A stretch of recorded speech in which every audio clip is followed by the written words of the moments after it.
Bible ouverte, c'est votre émission. Mesdames et messieurs, bienvenue dans cette émission, une émission qui enseigne sur la vérité de la parole de l'Éternel. Nous recevons chaque fois les hommes de Dieu pour donner la bonne connaissance des Saintes Écritures. Aujourd'hui, nous sommes très bénis de recevoir des hommes de Dieu sur ce plateau des Bibles ouvertes. Et on va parler sur un thème piquant, un thème qui divise les gens. Et c'est la Bible. Est-ce vraiment la Bible et la parole de Dieu? On va découvrir ensemble avec les invités sur ce plateau. Le premier, c'est le pasteur Ben Kabamba. Ben Likimba, voulais-je dire, responsable de l'église primitive Adonai Yoshua Amashia à Kasumbalesa, à qui nous disons bonjour. Bonjour. Nous vous remercions de pouvoir accepter notre invitation. Merci. Ça fait combien de jours vous êtes à Colosie? Ça fait... Vous pouvez utiliser les micros? Oui, ça fait pratiquement une semaine et demie. Ouais. Je suis venu pour soutenir le ministère des frères. Effectivement. Paul, qui travaille. Mais le ministère des frères, l'œuvre du Seigneur ou bien son ministère? Oui, l'œuvre du Seigneur commence par celui que Dieu a envoyé. Ah. Jean 13, verset 20. Donc vous faites des rois dans vos paroisses? Non. Nous sommes simplement... Or, c'est l'œuvre de Christ. Nous sommes simplement les serviteurs de Christ. Et le serviteur de Christ, lui, doit prêcher la parole de Christ. Effectivement. Qui est la Bible. Parce qu'au commencement était la parole. La parole était avec Elohim. Effectivement. Et la parole est Elohim. Donc, la Bible que vous voyez, les écrits que vous voyez ici, c'est la parole du Seigneur. On va y arriver. C'est notre thème. On va y arriver. Mais quand vous venez à Colosie, vous vous comportez comme Pierre le faisait quand il voyageait, toujours avec une servante. Et vous le faites bien, c'est l'organisation du pasteur Paul pour vous accueillir, vous donne une servante pour un peu vous accompagner dans votre ministère, parce que c'est l'œuvre de l'Éternel. Non, celle qui doit accompagner un serviteur de Dieu doit être son épouse. Son épouse, et il peut avoir 2, 3, 4, et parmi celles-là, il choisit une qui peut l'accompagner, qui n'a pas trop de charges, et qui peut l'accompagner dans l'évangélisation. C'est ce que Paul a dit. Vous êtes venu seul ou bien accompagné? Non, cette fois-ci, je suis venu seul. Mais quand même, l'église locale peut s'organiser pour que quand même l'homme de Dieu quand même, soit accompagné. Non, l'église ne peut pas faire ça. Parce que Paul dit ça, Paul, lui, se promenait seul. Mais Pierre, par contre, Pierre, oui, Pierre, à chaque fois, à chaque voyage, il était toujours accompagné. Oui, mais parce qu'il était marié. Mais Paul n'était pas marié. D'accord. Paul n'était pas marié. D'accord. Et ce n'est pas aussi une obligation. Ça dépend de celui qui veut aller à la champ missionnaire, au champ missionnaire. Merci. Si je décide d'amener l'une de mes femmes ou ma femme au champ missionnaire, je peux le faire. Vous en avez maintenant combien? Pour le moment, je n'ai qu'une seule femme. Vous n'êtes pas dans la logique de l'église primitive? Laquelle? D'avoir plusieurs femmes. Oui, c'est la parole qui dit, mais il faut des moyens. Il faut aussi chercher une bonne femme. Parce que l'Écriture dit que qui trouve une bonne femme, trouve le bonheur. Vous ne pouvez pas vous marier seulement pour se marier. Vous devez faire un bon choix. Parce qu'il s'agit de la vie. Vous voyez? Donc, on est en train d'observer, de chercher. Et vous cherchez encore? Nous cherchons. Vous n'êtes pas... La seule là ne vous suffit pas? Non. Comment me suffire? Parce qu'il y a un grand travail. Un grand travail, je reçois souvent mes amis prédicateurs, je reçois aussi les frères. Et quand je les reçois, si j'ai une seule femme, vous voyez, ma femme sera trop à combler par des travaux. Tenir ici. Donc vous vous mariez pour accomplir les tâches ménagères. Mais certainement, la femme a été créée pour l'homme et non l'homme pour la femme. Et elle doit s'en occuper des soins domestiques. La place de la femme est là où le Seigneur l'a mise, d'après les Écritures, c'est à la maison. Ce n'est pas au bureau, ce n'est pas dans les lieux publics. Soyez les bienvenus. Merci beaucoup. Le deuxième invité, c'est le pasteur Paul Odari, responsable de l'église primitive Adonai Yoshua Amashia. Je ne sais pas, lui aussi, c'est un souverain sacrificateur. Je ne sais pas, il va un peu c'est justifié parce qu'il y aura tant de questions sur son ministère. Bonjour, pasteur. Bonjour et bonsoir aussi. Ouais. Cela dépend à l'heure que nos téléspectateurs vont nous suivre. Nous vous remercions de pouvoir accepter notre invitation. Merci. Moi également, je vous dis shalom. Vous avez reçu le pasteur Ben Eli Kimba. Oui, ça Pourquoi fait déjà la pratiquement- motivation, c'est laquelle? Il est venu, comme il venait de le dire, soutenir, m'aider dans le travail. C'est le travail. Vous êtes épuisé? Non, non. L'Écriture dit qu'il faut vous entraider les uns les autres. Et Dieu a placé dans l'Église pas seulement un ministère.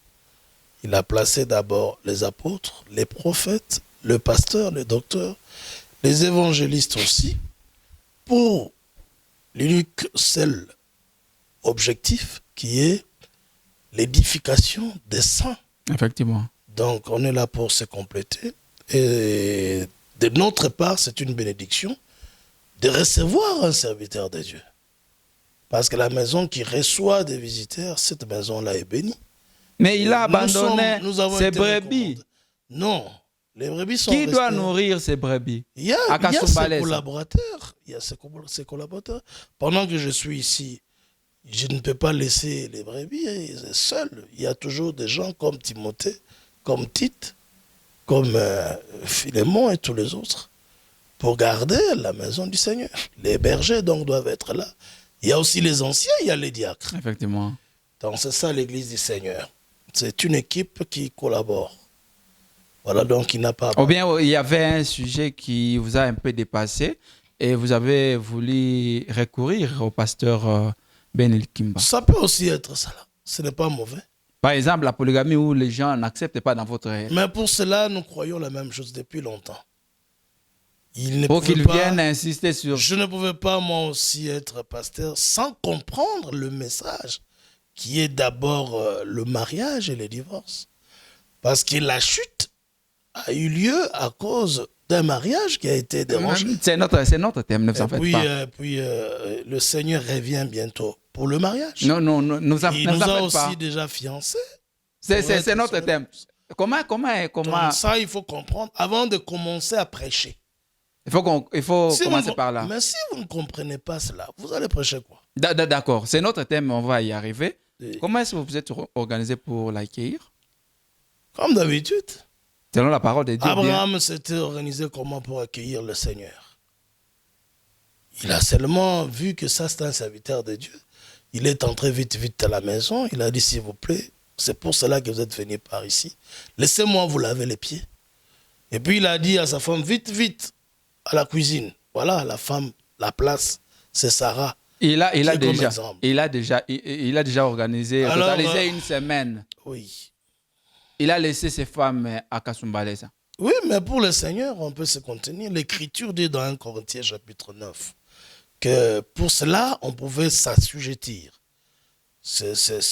Assujettir même son propre corps pour le service du Mais Seigneur. par là, vous n'appliquez pas la promesse ou la parole de Yahweh envers David, en passant par Nathan, qui dit si cela était peu nombreuse. Mais il était dans le besoin. Oui, il a déjà je dois- totalisé une semaine en tant que serviteur de Dieu. Mais je Il reçoit les mamans de l'église. Mais il n'est pas obligé de se marier. Parce que vous devez savoir que le mariage est une loi, mais Capitaine. pas un commandement. Il y a la différence. Le mariage, c'est un enseignement nous montrant une ligne de conduite à Effectivement. suivre pour ne pas tomber dans les erreurs ou dans des fautes, dans les péchés, dans l'adultère. Dans le désordre. Alors, mais c'est un enseignement, par exemple, dans Exode chapitre 21, le verset 10. Vous voyez que là-bas, ce n'est pas un commandement. Il dit, si un homme veut épouser une deuxième femme, il n'abandonnera pas la première. Quant à la nourriture, aux vêtements et au droit conjugal. Vous voyez qu'il y a une condition, s'il le veut. Tandis que c'est différent lorsque le commandement dit « tu ne mentiras pas Ouais. ». tu ne commettras point adultère. Il y a l'interdiction totale. C'est ça, à l'absolu et formel. Ça, c'est un commandement. Donc, il faut comprendre que le mariage est une loi et l'esprit, au temps de Frère Branham, dans notre temps, a appelé cela la loi du sexe. D'accord. On commence la deuxième émission. Aujourd'hui, on parle sur la Bible. Peut-être en quelques définitions, vous pouvez peut-être donner aux amoureux de cette émission. Et la deuxième question, c'est de savoir est-ce vraiment la Bible est la parole de Dieu. Merci. Bon, en fait, comme le mot le dit, la Bible, pour être simple, c'est l'ensemble des livres inspirés par Dieu aux prophètes. Inspiré. Oui, ce sont des livres inspirés. Pas des livres conventionnels. Non, non. C'est vraiment inspiré et la Bible est d'ordre divin. Et les livres là, comment est-ce que vous êtes peut-être organisé et dire que voilà, ce sont les livres en question qui se trouvent, je pense 66 livres si je ne me trompe pas, 66 livres. Est-ce que c'est ça la parole de Dieu? C'est exactement la parole de Dieu, la Bible. Parce que ça se corrobore. Ça parle le même langage. Les prophètes de l'Ancien Testament et les apôtres du Nouveau Testament ont le même langage, basé sur le témoignage de Christ, qui est la pierre angulaire. Éphésiens, chapitre 2. Nous avons été bâtis sur les fondements des apôtres et les prophètes, dont Jésus-Christ est la pierre angulaire. Les fondements des apôtres et des prophètes. Mais aujourd'hui, votre église primitive est fondée sur quel fondement? Mais sur ce fondement-là. De la Bible. Que les apôtres avaient aussi. Que Jésus-Christ avait, comme dans Matthieu, au chapitre 5, depuis le verset 17. Il a dit dès le début de son ministère, ne vous imaginez pas que moi, le Christ, je sois venu pour abolir les lois, ou la loi, ou les prophètes, mais je suis venu plutôt pour l'accomplir. Aussi vrai que les cieux et la terre subsisteront, il ne sera enlevé de la loi, même pas un point sur le i. Donc, ça, de la loi. Ça ne sera pas enlevé, c'est éternel. La loi de Dieu, et l'apôtre Paul rappelle cela dans Romains chapitre 7. Depuis le verset 12e, il dit la loi est spirituelle, ça dit inspirée de Dieu. Et il dit, elle est sainte. Et les commandements aussi sont saints. On reste d'abord sur l'organisation ou la totalité de la Bible, les livres qui forment la Bible. Il y avait certains disciples qui avaient écrit. Mais bien sûr, comme nous avons les disciples qui ont témoigné de comment était passée la vie ou l'évangélisation, le ministère de notre Seigneur Yeshua HaMashiach, comme Matthieu, Luc. Pas seulement cela, il y avait aussi l'évangile de Judas. Non, ça il y avait aussi ça, on ne lit pas Marie, la mère de Jésus, avait aussi. Ça sont des raisonnements de gens, mais nous ne trouvons pas dans la Bible. Mais pas parce que c'est un produit des théologiens. Mais les théologiens sont des enfants du diable. Ils viennent de l'enfer, aucun théologien ne verra le Seigneur. Ils vous ont compliqué. Ils ne peuvent pas compliquer, c'est nous qui les corrigeons d'ailleurs, parce que la clé de voûte pour connaître la Bible et approfondir la connaissance, c'est Hébreux 13, depuis le verset 7. Jésus-Christ est le même hier, aujourd'hui et éternellement. Il ne change pas. Donc si vous trouvez un verset dans le Nouveau Testament qui soit en contradiction avec un autre verset de l'Ancien Testament, donc il y a un problème, parce que Jésus-Christ est le même hier, aujourd'hui et éternellement. Et l'Écriture dit déjà dans les Proverbes que la parole de Dieu est juste et pure. Tu n'ajouteras point et tu ne retrancheras pas. Donc pour de vous... peur que tu sois trouvé menteur. Ouais. Ésaïe chapitre 40 aussi, il lui aussi en parle, il dit, mais la parole de Dieu demeure éternellement. Ça dit que pour Dieu, il est infaillible, il n'apprend pas, il est immuable. Alors, pour connaître que la Bible ici est réellement la parole de Dieu, vous verrez qu'aucun verset ne combat l'autre. Aucun prophète ne peut détruire l'enseignement de son prédécesseur Effectivement. prophète. Par l'exemple de vos pasteurs actuels, vous combattez vous-même. Elles ne sont pas des pasteurs. Vous avez affaire aux gens qui ont écrit la Bible ici. L'église primitive. Nous sommes l'église de la Bible ici. Et je peux pour vous relater une petite histoire. On ne s'appelait pas au début l'église primitive. Ce sont les journalistes qui ont compris cela. Quand ils ont vu notre pasteur se référer qu'à la Bible, ramener toutes les pensées théologiques à la Bible, corriger, censurer seulement avec la Bible. Alors, les journalistes eux-mêmes ont dit, donc vous, apparemment vous êtes de l'église primitive, donc, du début, il dit, mais c'est exactement ça. C'est comme ça que ce nom-là a été donné par le Seigneur au travers de ces hommes qui ont compris que nous sommes l'église de cette Bible. Donc vous retournez toujours dans le Saint commencement. Toujours. Jésus-Christ, quand il est venu sur la terre, il n'enseignait qu'avec la Bible. D'accord. Peut-être, ça c'est la première question. On va donner aussi la même question au pasteur Ben Eli Kimba. Si on se focalise sur la définition donnée par le pasteur Paul Odari, pourquoi on doit adapter la Bible? On ne peut pas adapter la Bible parce que la Bible ne peut pas. Mais vous avez suivi. Au Vatican, on a dit qu'il faudrait que la Bible soit adaptée. Mais c'est lui qui trône au Vatican, c'est l'Antichrist. Sa place est ici, c'est un contradicteur. Je pense que ça doit être dans 1 Thessaloniciens chapitre 2. C'est là où on décrit celui qui a blasphémé contre le Seigneur, contre sa parole. Regardez ici dans 2 Thessaloniciens chapitre 2. L'Écriture dit, frères,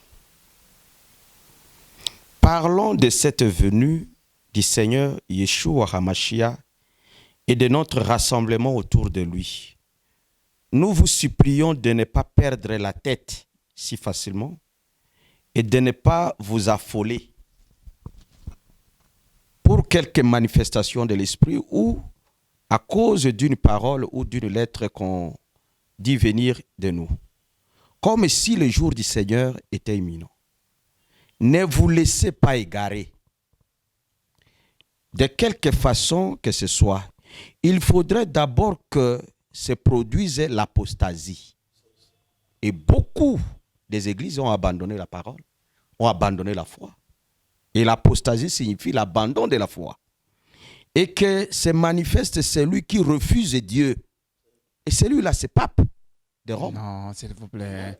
Mais l'Écriture ici, il parle de lui. Écoutez, l'instrument du mal, il est l'instrument du mal.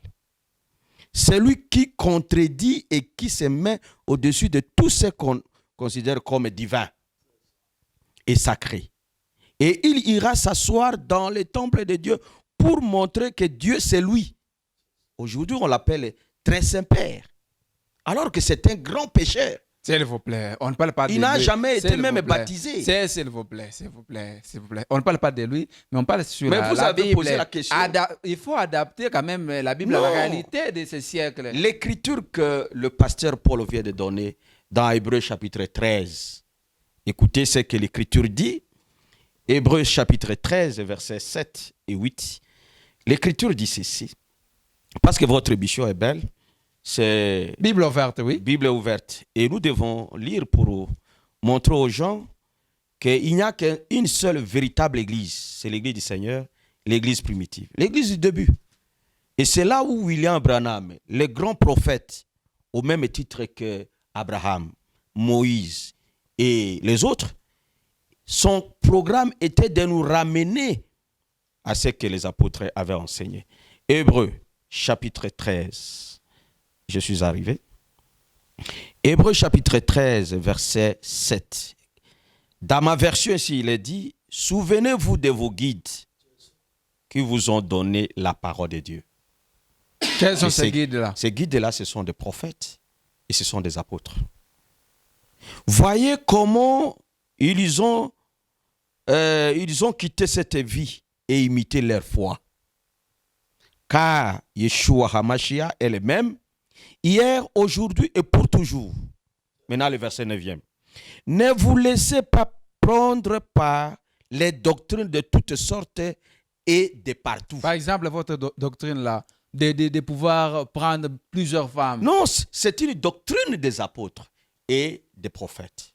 Le pasteur vient de vous donner la première écriture dans Exode chapitre 21, verset 10. C'est le Seigneur de gloire qui a parlé. Il dit que si un homme s'est marié et s'il veut ajouter la deuxième femme, voilà les 3 conditions que lui doit observer. Il ne doit pas négliger la première femme sur la nourriture, sur le vêtement et sur son droit conjugal. C'est ça la justice. Et vous savez que Dieu, il est un grand législateur.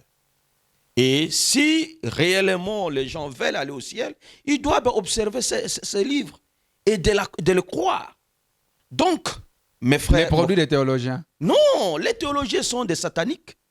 C'est eux qui sont venus embrouiller les gens. Par exemple, l'Écriture qui dit, dans 1 Timothée chapitre 3, verset 2, qu'évêque doit se marier seulement avec une seule femme. Mais où est-ce que Paul a eu ça? Parce qu'au temps de Paul, au temps de Jésus-Christ, au temps de Jean-Baptiste, ils n'avaient pas un Nouveau Testament. Les seuls livres de l'enseignement pour eux, pour la foi, pour le salut, c'était l'Ancien Testament. Exactement. Maintenant, si nous regardons dans l'Ancien Testament, où est-ce que vous trouverez cette telle écriture? Donc pour vous, là-bas, c'est le mensonge Non, des théologiens. c'est le mensonge catholique pour abolir la polygamie qui est le mariage établi par le Seigneur après la chute. Mais alors, quelle est la différence que vous établissez entre votre Bible là et la Bible, par exemple, de l'Église catholique? Prenons l'exemple, on ne s'attaque pas à l'Église catholique, mais on se réfère, par exemple, à leur Bible, à la Bible de Témoins de Jéhovah, à la Bible, je pense, de méthodistes aussi. Quelle est la différence? Non, la Bible n'appartient pas à un groupe de gens. La Bible, c'est les livres de l'histoire ou de l'amour entre Dieu et son peuple Israël. Et une partie d'Israël est tombée dans l'endurcissement. Et c'est à ce moment-là, le Seigneur a quitté Israël pour se chercher un peuple qui devrait porter son nom chez nous les nations.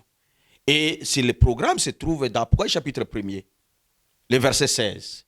Dans la main droite du Seigneur, il avait 7 étoiles. Et les étoiles là représentaient les êtres humains, les messagers, qui devraient commencer l'église véritable chez les nations.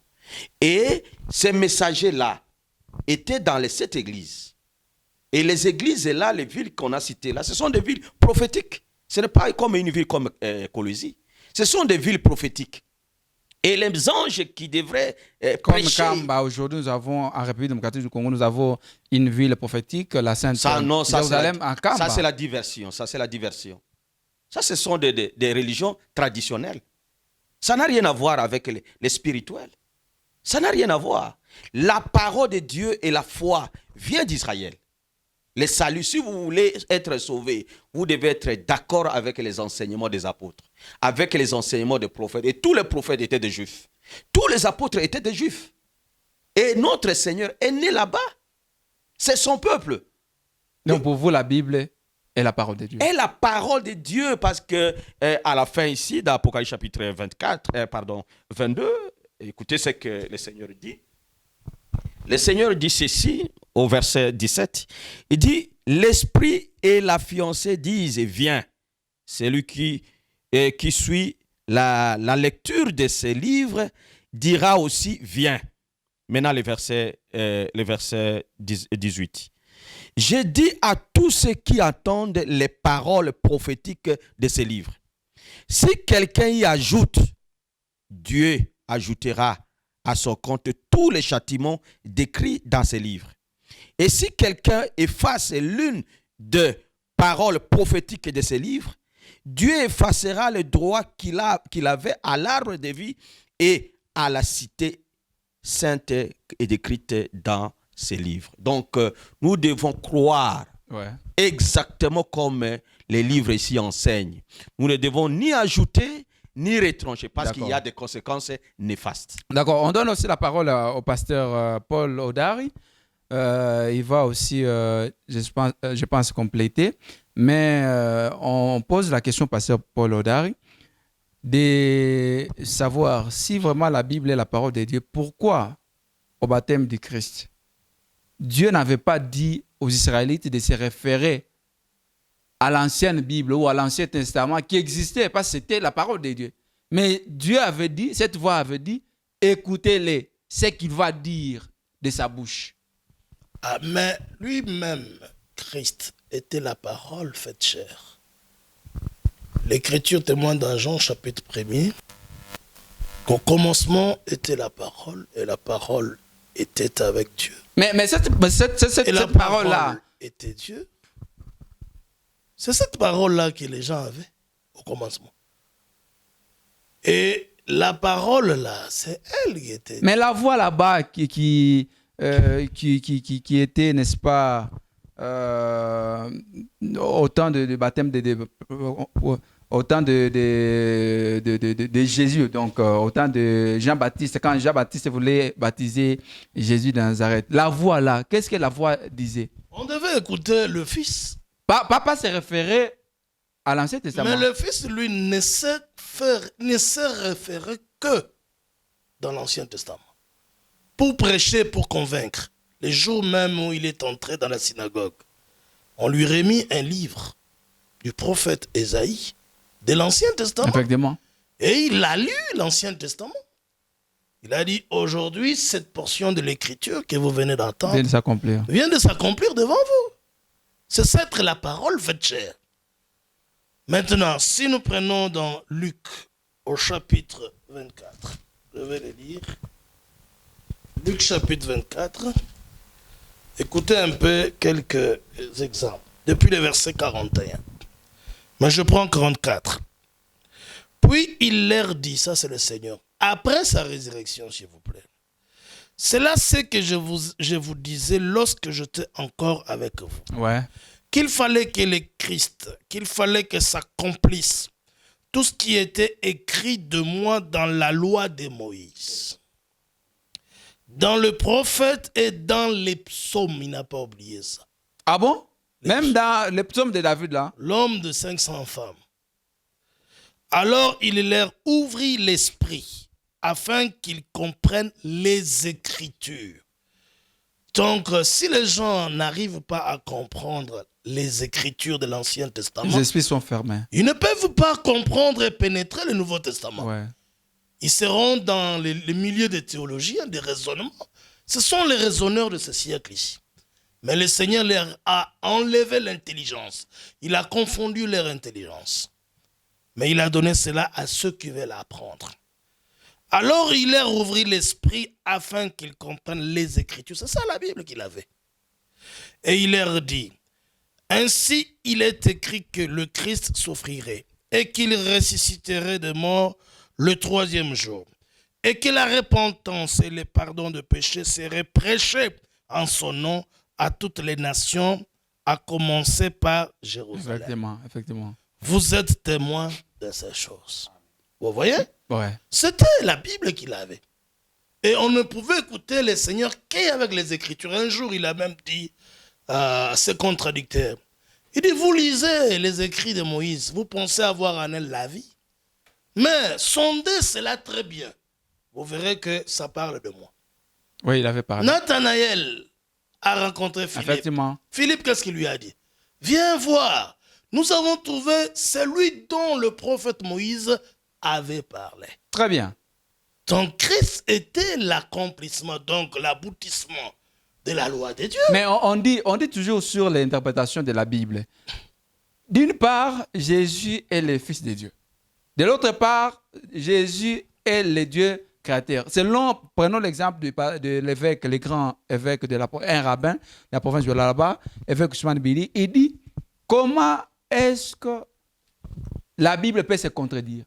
Si cela est la parole de Dieu, est-ce que la parole de Dieu doit se contredire? Jamais. Jamais, mais c'est lui qui se contredit. D'où est-ce que lui a vu la contradiction? Jésus, Fils de Dieu, Jésus, Dieu. Oh, mais si quelqu'un est né de Dieu, il est Dieu. Toi, tu es né de l'homme, tu es un homme.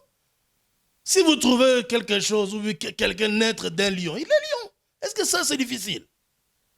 Dans Jean chapitre 10, le Seigneur a même dit ça aux gens qui voulaient les lapider. Il dit, pour quelle bonne œuvre voulez-vous me lapider? Il dit, non, parce que toi, tu es un homme. Tu t'es fait Dieu.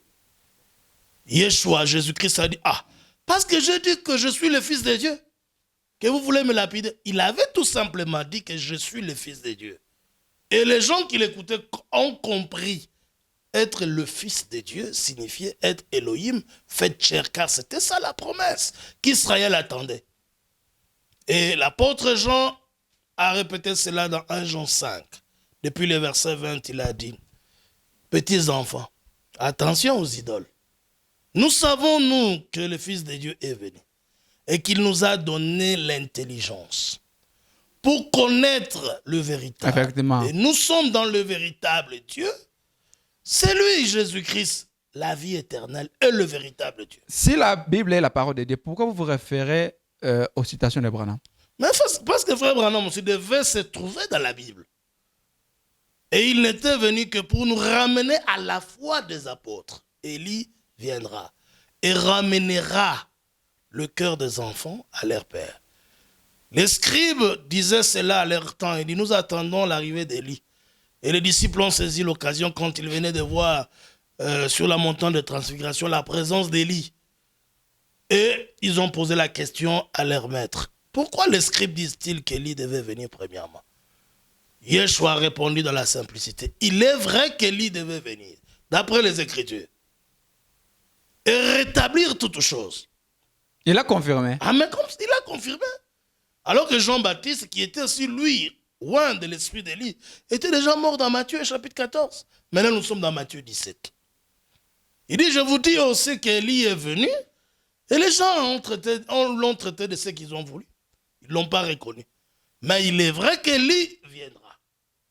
Élie devait venir. L'apôtre Pierre, le jour de la Pentecôte, a authentifié cela. Il a dit, Jésus-Christ sera retenu au ciel jusqu'au moment de rétablissement de toutes choses dont ont parlé les prophètes. D'accord. Dans l'ancien temps. Donc, pour vous, Donc, votre église, quel que soit vous êtes croyant des messages des temps de la fin, est fondée sur la Bible. Mais bien sûr, Frère Branham n'avait pas autre chose que la Bible. Ce que vous trouvez ici, les faux frères du message appellent ça les Écritures. Ah ouais? Ils sont égarés largement, ça ce ne sont pas les Écritures. C'est quoi? Ça sont des prédications de Frère Branham, enregistrées sur bande magnétique. Ensuite mis comme un format dur, par écrit comme ça, imprimé. C'est les Écritures, non? Non, ça sont des citations de Frère Branham, des prédications de Frère Branham, qui n'est pas à confondre avec les Saintes Écritures. D'où lui-même, Frère Branham disait, quand vous me verrez dire quelque chose ici, ramenez ça dans le Saintes Écritures, Effectivement. dans la Bible. Pour ne pas faire la confusion. Si vous trouvez que la Bible ne confirme pas tout ce que je dis, alors rejetez cela. La seule et l'unique chose à faire, vous les enfants de Dieu, c'est de démolir cela. On va y arriver. On donne aussi la parole. Maintenant, Ouais. Pour citer un peu, pour donner la parole à frère. les apôtres ont dit, ou je peux dire l'apôtre Paul, qui était chargé à enseigner nous les gens des nations, donc les païens, les non-juifs. Il a dit dans 2 Timothée au chapitre 3, depuis le verset 16, toute écriture est inspirée de Dieu. Effectivement.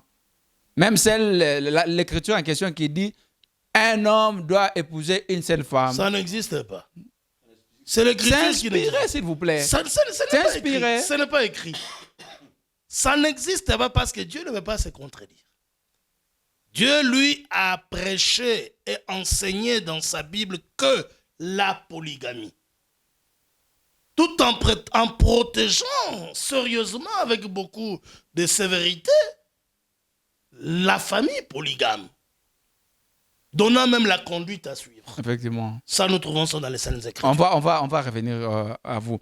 Pasteur Ben Likimba. Oui.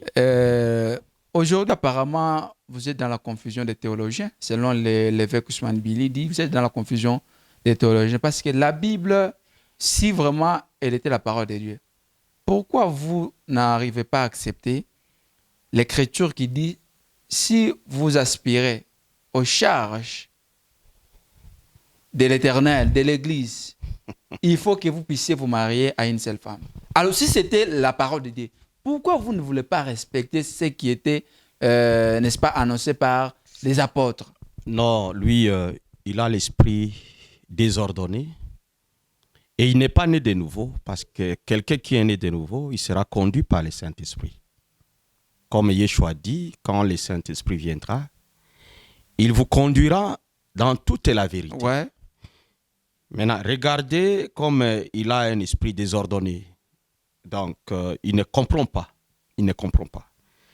L'Ancien Testament, c'est ça, les Écritures. Ah, donc vous rejetez le Nouveau Testament? Non. Le Nouveau Testament, c'est l'accomplissement des Écritures.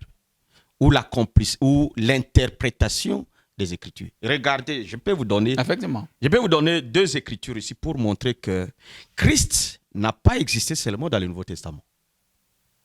La première Écriture, c'est Paul qui parle ici dans 1 Corinthiens chapitre 10. Il dit ceci, frères, premier verset, frères, je dois vous rappeler l'exemple de nos pères. Tous sont passés sous la nuée et tous ont traversé la mer. Tous ont reçu ces baptêmes dans la nuée et de la mer qui les donnait à Moïse. Tous ont mangé du même aliment spirituel et tous ont bu de la même boisson spirituelle. Leur eau jaillissait d'un rocher. Écoutez bien. Leur eau jaillissait d'un rocher spirituel qui les accompagnait. Et ces rochers étaient Christ. Donc depuis... L'interprétation théologique, là. Non, les rochers ici, qui suivaient Israël pour leur abreuver de l'eau, c'était Christ. Ici, apôtre Paul, il enseigne les livres de Moïse. Il dit que l'eau là qui jaillissait là, qui venait dans ces rochers-là, c'était Christ. Donc, Christ n'a pas commencé dans le Nouveau Testament. La deuxième écriture que je devrais donner aussi pour corriger, il s'appelle comment, je ne sais pas. C'est rabbin, c'est non, un non, rabbin. non, c'est un rabbin. Non, c'est un faux rabbin. Il ne connaît absolument rien. Il doit venir à l'église primitive, recevoir la parole, mais lui naître parle de de nouveau. l'enseignement de Christ, non? Non, non, non. Mais pourquoi il est dans la confusion? L'enseignement de bouche à l'oreille. Mais non, non. Pourquoi il est dans la confusion? Mais vous fondez sur la Bible. Mais lui enseigne de bouche à l'oreille. Non, non, non, non, non. Regardez ici, dans Jean chapitre 5, le verset 45. Ne croyez pas que je serai votre accusateur auprès du Père. C'est Moïse qui vous accuse. C'est lui en qui vous mettez vos espoirs. Vous voyez, les Juifs, ils ne croyaient que l'Ancien Testament. Parce qu'à ce temps-là, là où le Seigneur parlait comme ça, il n'y avait pas de Nouveau Testament. Il dit, si vous aviez foi en Moïse, vous croiriez en moi. Car il a écrit sur moi. Donc les 5 livres de Moïse est là. Toutes les écritures que vous trouvez là, c'était Christ. Quel que soit sur la polygamie, sur la dîme, sur comment se purifier, tout ça là, c'était Christ. Vous voyez? Il dit, mais si vous ne croyez pas à ces écrits, comment croyez-vous mes paroles? Donc les paroles que le Seigneur a répétées dans le Nouveau Testament, c'était les paroles que Moïse et les autres apôtres et prophètes ont parlé. Vous n'êtes pas dans l'erreur. Pardon? Vous, de l'église primitive, Oui, vous n'êtes oui. pas dans l'erreur. Non, non, non, comment être Vous n'êtes dans pas l'erreur? même dans la logique des autres, là, vos frères croyant des messages de temps de la fin. Non, non, ceux-là, ils ne sont pas dans les messages. Ceux-là, ce sont des fanatiques. Mais si vous aveugles. aspirez... Maintenant, regardez, comme vous avez dit ça. Maintenant, regardez, apôtre Paul. Il faudrait que vous vous mariez à une seule femme. Regardez ici. Mais vous voulez... Les anciens là, les premiers anciens qu'on a établis dans l'église primitive, Actes chapitre 6. Vous verrez que cette condition-là n'est pas imposée à ces gens-là. Dans Actes chapitre 6, au verset 2. Les 12 convoquèrent alors la foule des disciples. Il dit, ce ne serait pas normal que nous laissions de côté la parole de Dieu pour assurer les services de table. Trouvez plutôt parmi vos frères 7 hommes bien considérés, remplis de l'esprit et sagesse. Nous leur confierons cette charge des évêques, des anciens. Et ici, dans 1 Timothée chapitre 3, cette écriture-là ne parle pas des 5 ministères. Ça ne parle pas des ministres. L'interprétation théologique. Ça ne parle pas des ministres. Et regardez. Vous commencez à interpréter, s'il vous plaît. Regardez. Et nous-mêmes, nous continuerons de nous donner à la prière et au service de la parole. Et vous verrez ici qu'on a choisi l'intervention de plus à l'Assemblée. On a choisi Étienne. Vous voyez, un homme rempli de l'esprit et de foi. Et Philippe, précore, ainsi de suite. Maintenant, regardez ici. On n'a pas imposé un tel ordre. Donc, il faut qu'on arrache les 1 Timothée chapitre 3. Non, 1 Timothée 3, 2, frère Branham a corrigé ça. Il a dit qu'aujourd'hui, l'homme peut se marier, tout homme peut se marier. Il a corrigé en tant qu'équipe. Parce que le pasteur Paul a dit, toute écriture est inspirée. Oui. Mais comment est-ce que si l'écriture est inspirée, on peut arriver à les corriger? Cette écriture-là n'était pas inspirée. Regardez frère Branham. Ouais. Quand il a abordé mariage et divorce. Effectivement. Là où tous les tonneristes et tous les branhamistes et les franquistes sont tombés. Regardez ici au paragraphe 51. Il dit ceci. Écoutez attentivement. Si vous n'êtes pas d'accord, prenez les passages de l'écriture. Ouais. Que je vais utiliser et étudier-les dans un esprit de prière avant de prendre votre décision. Ouais, par exemple, 1 Timothée chapitre 3. Non, il n'a pas utilisé cela. Il n'a pas utilisé cela. Frère Branham, dans tout l'exposé ici, il n'a pas touché 1 Timothée chapitre 3. Ouais, parce que là-bas, c'est là où... Non, l'esprit du Seigneur l'a montré que cette écriture-là était falsifiée. Et lui, il était venu pour rétablir la vérité qui existait au temps des apôtres, qui existait au temps des prophètes, comme le pasteur Paul avait dit dans Éphésiens chapitre 2, verset 20. Notre foi trouve son fondement sur les enseignements des apôtres et des prophètes. Mais quel est le prophète qui a enseigné qu'un ancien doit avoir seulement une seule femme? Mais maintenant, si c'était comme ça, c'est que Paul, lui, il ne devrait pas être un prédicateur. Si cela était imposé au prédicateur. Parce que lui, Paul, lui, il était célibataire. Est-ce que vous allez hériter le royaume de Dieu, pasteur Ben Likimba? Mais le royaume de Dieu... Vous commencez à écarter certains versets de la Bible. Non, nous n'écartons pas. Mais l'Esprit du Seigneur a corrigé ce que les théologiens ont sémé. On s'aimait comme une mauvaise herbe. Parce que ici, dans la tradition, il y a des erreurs. Mais dans la parole qui est sortie de la bouche de Dieu à travers les prophètes et les apôtres, cet enseignement-là n'a aucune erreur. D'accord. N'a aucune erreur. D'accord. Pasteur Paul Odari. Aujourd'hui, vous ne vous rendez pas compte que vous êtes à côté de la parole de l'Éternel? Non, mais vous le savez très bien. Et vous êtes sans oublier que même celui dont vous parlez, si c'est rabbin, tout ça, il n'est même pas rabbin parce que le rabbin reste avec la Torah. Lui, il n'a pas la Torah. S'il vous plaît. La Torah, c'est la Bible ici. Parce que quelqu'un nie déjà que l'Ancien Testament, la Bible n'est pas la parole de Dieu, il est perdu, largement perdu. Et la loi, par exemple, selon lui, la loi que vous citez dans la Bible, la loi de Moïse, était seulement réservée aux Israélites, pas à nous, les nations. Mais il confond les choses. Parce que la loi concernant, par exemple, ou les commandements, concernant les 10 commandements, ouais. Quand on parle des 10 commandements, même les gens de nation ne devaient pas faire cela. Donc il est pleinement dans l'erreur. L'apôtre Paul, qui était véritable apôtre, lorsqu'il enseignait les gens, les non-juifs, les Romains, chapitre 15 de l'épître aux Romains, le verset 4, il a dit, sachez-le tout d'abord, que tout ce qui a été écrit d'avance l'a été pour notre instruction. Arrivé dans 1 Corinthiens chapitre 4, il dit, je veux cependant que vous, mes frères, que vous puissiez apprendre à nos personnes de ne pas aller au-delà de ce qui est écrit. Ouais, par exemple, 1 Timothée chapitre 3. 1 Timothée, qui vous interdit, vous, de pouvoir vous marier à plusieurs femmes. Je vous avais déjà expliqué que c'était une interprétation humaine. Ah. Et par là, on peut dire que c'est la parole inspirée? Non. Alors, non, écoutez. Dans la Bible n'est pas la parole de Dieu. Même les théologiens, ils ont fini par corriger. Dans la traduction de Louis II de 2007, vous êtes témoin de ces choses. Que Louis II a corrigé cela en disant non. Suite à nos reproches, quand nous les reprochons, lorsqu'on l'esprit a adressé plusieurs fois que c'était une fausse traduction, à la comparaison de la traduction, par exemple, du Semeur et des autres.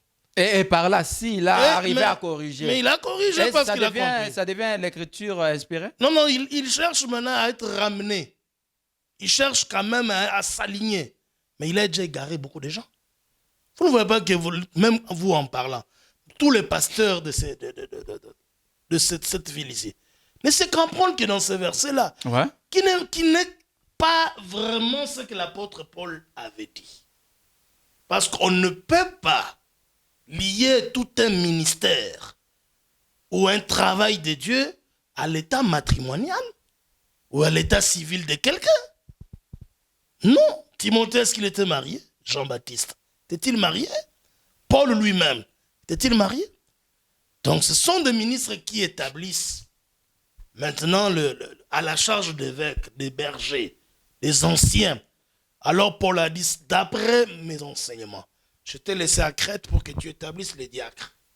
Si tu trouves un homme ancien et qu'il est digne de confiance, irréprochable, et qu'il soit marié tout court, c'est ce qu'il est écrit. D'une seule femme? Non, d'une seule femme, c'est ça l'ajoute.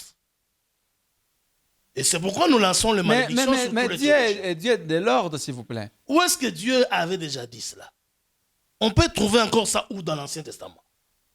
Dieu lui a donné à un grand prophète comme David 500 femmes. C'était un domaine des rois, s'il vous plaît. Non, il était prophète. Maintenant, je voulais ramener un peu votre question à la table de la Bible. Lorsque vous parlez de l'Ancien Testament ou de la Bible, vous voulez écarter l'Ancien Testament. Mais je vous apprends que, avec celui-là, le rabbin, que le Nouveau Testament, même Pierre, le jour de la Pentecôte, n'a prêché que l'Ancien Testament. Lorsque les gens ont dit, mais ces gens ici sont ivres, mais Pierre et les 11 s'élèvent. C'est référé à l'Ancien Testament. Ils ont dit quoi? Non, c'est ici qu'avait dit le prophète Joël. Il vivait où? Dans l'Ancien Testament. Alors, lorsque Pierre voulait mettre de l'ordre après le départ de Judas, au verset 15, dans Actes chapitre 1er, en ce jour-là, Pierre s'éleva au milieu de ses frères.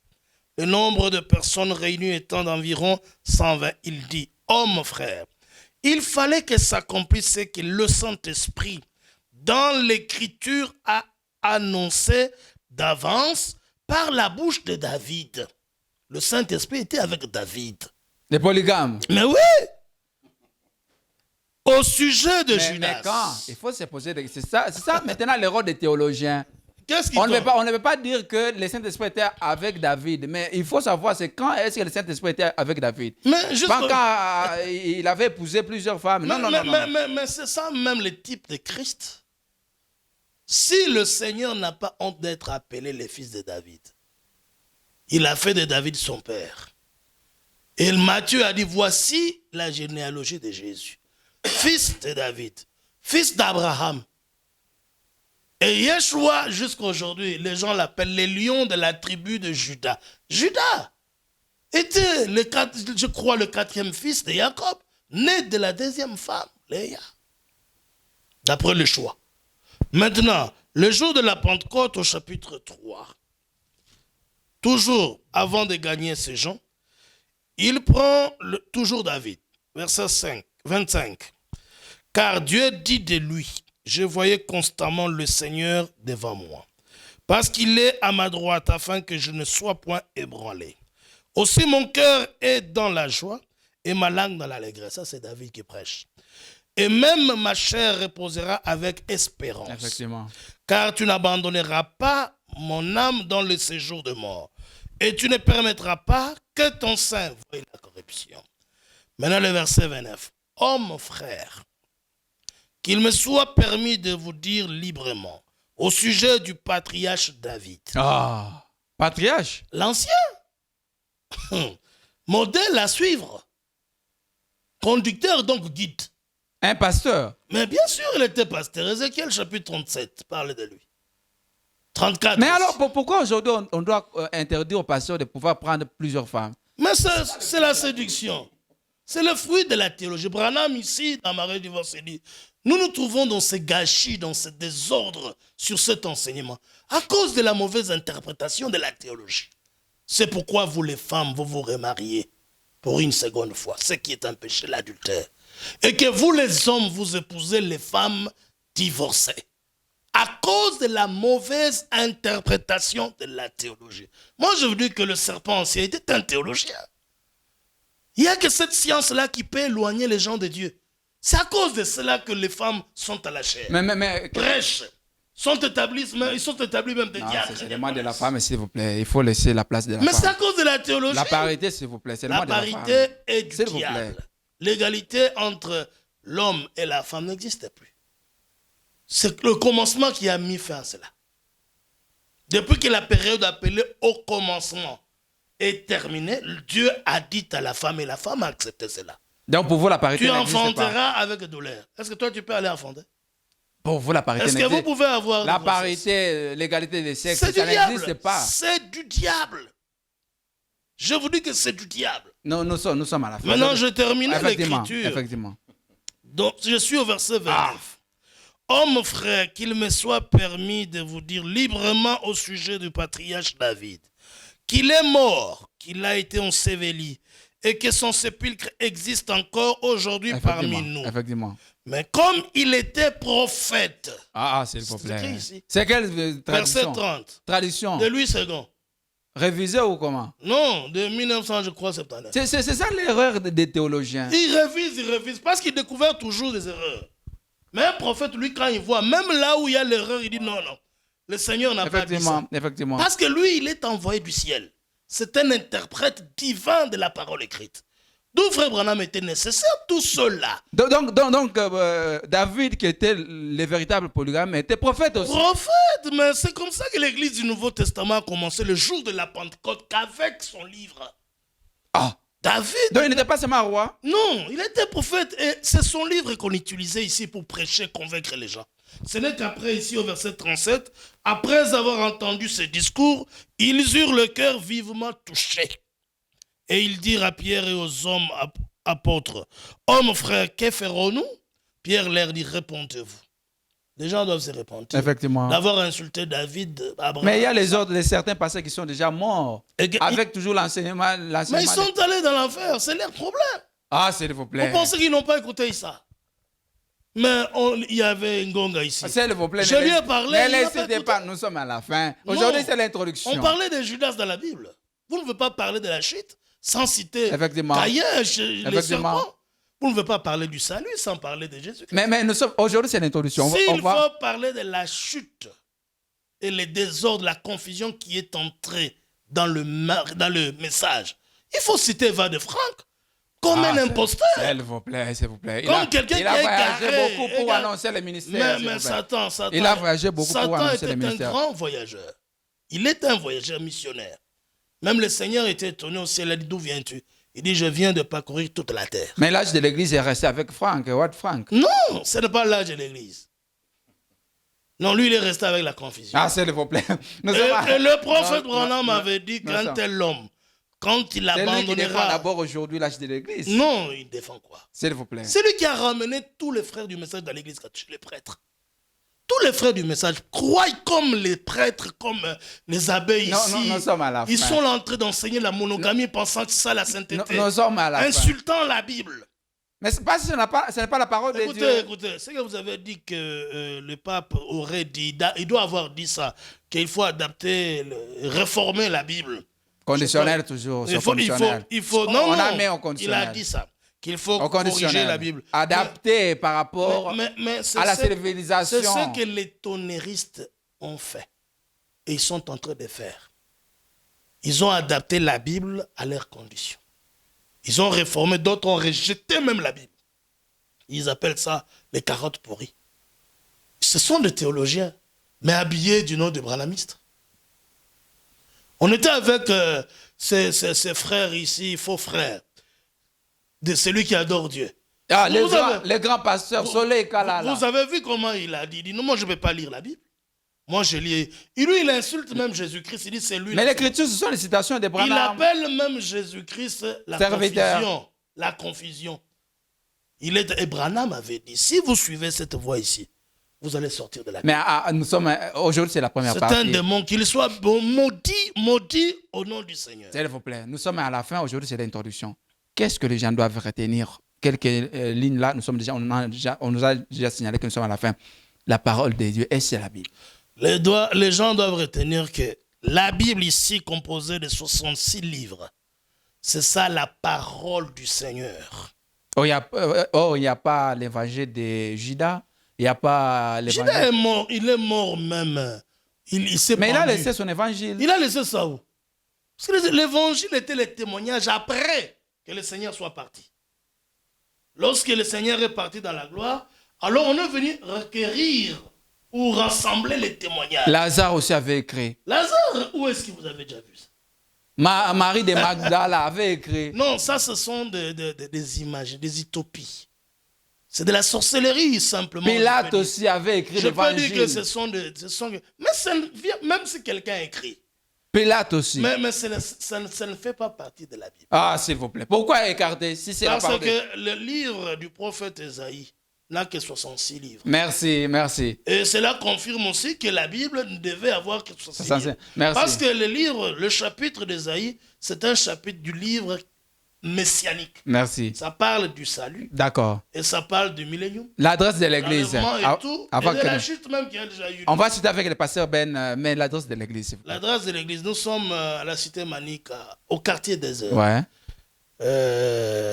La référence, c'est Mama Mujinga. Ouais. Là où il y a les dépôts de l'excellence Mofonji. Votre numéro. Dès que vous prenez la direction où passe le véhicule à gauche du chemin de fer, à la droite du chemin de fer, vous allez voir l'église juste à la Courbire. Donc, notre numéro de téléphone, c'est 099 366 23 73 099 366 23 73. On va vous recevoir prochainement. Vous pouvez aussi nous chercher vous êtes égaré, vous êtes égaré avec l'enseignement des théologiens. Non, les égarés sont là ceux qui ne respectent pas les saintes écritures. Merci. Ce sont des apostates. D'accord, merci. Nous les connaissons. Si vous me permettez, je peux citer quelques-uns. Non, nous sommes à la fin. On donne la parole au pasteur Ben Likimba.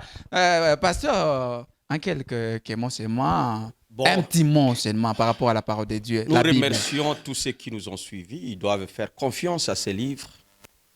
Parce que parmi tous les livres qui ont été publiés, un livre incomplet dans ce monde, l'unique qui donne la révélation et la foi et la nouvelle naissance, c'est ces livres ici.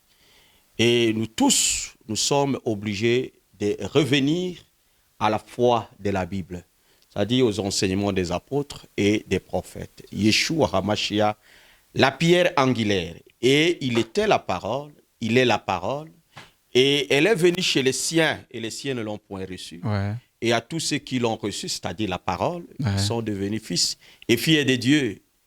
Voilà, donc nous vous aimons bien. Ceux qui veulent recevoir la vie éternelle, qu'ils viennent à l'assemblée et les portes sont ouvertes et ils vont écouter la parole de vie qui va leur donner la vie éternelle et ils seront sauvés. Pédéza Kassombale, c'est votre numéro? Notre numéro de contact, c'est 099 655 97 91. L'adresse de l'église à Kassombale. Nous sommes sur Avenue Chiwaya, Avenue du cimetière. D'ailleurs, c'est ouverte. Si vous dépassez le cimetière, à peu près à 300 mètres à gauche, c'est là où il y a un grand bâtiment. C'est là où se trouve l'église du Seigneur, l'église primitive d'Adonai Yeshua HaMashiach. Et vous allez, ici à Colosie, vous êtes encore là ou bien? Oui, je suis encore là jusqu'à peut-être jusqu'à peut-être la semaine prochaine. D'accord, peut-être. Et nous me voulons. On fera les tout pour qu'on puisse encore vous recevoir pour la deuxième partie de cette année. Je serai vraiment content. Voilà, mesdames et messieurs, c'était des hommes dédiés sur ce plateau des Bibles vertes. C'était une grande bénédiction de les recevoir sur ce plateau.